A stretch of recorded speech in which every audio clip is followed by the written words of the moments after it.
শিক্ষার্থী। আবৃত্তি করছি কবি আবু জাফর ওবায়দুল্লাহর লেখা কোনো এক মাকে কবিতাটি।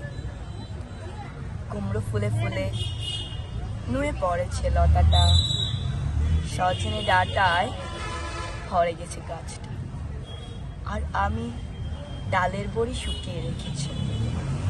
খোকা তুই কবে আসবি, কবে ছুটি? চিঠিটা তার পকেটে ছিল, ছেঁড়া আর রক্তে ভেজা। মাগো, ওরা বলে সবার কথা কেড়ে নেবে, তোমার কোলে শুয়ে গল্প শুনতে দেবে না। বলো মা, তাই কি হয়? তাই তো আমার দেরি হচ্ছে। তোমার জন্যে কথার ঝুড়ি নিয়ে তবেই না বাড়ি ফিরবো। লক্ষ্মী মা, রাগ করো না, মাত্র তো আর কটা দিন। পাগল ছেলে, মা পড়ে আর হাসে। তোর উপরে রাগ করতে পারি? নারকেলের চিড়ে কুটে, উড়কি ধানের মুরকি ভাজে, এটা সেটা আরো কত কি। তার খোকা যে বাড়ি ফিরবে, ক্লান্ত খোকা। কুমড়ো ফুল শুকিয়ে গেছে, ঝরে পড়েছে ডাটা, ওই লতাটা নেতাল। খোকা এলি?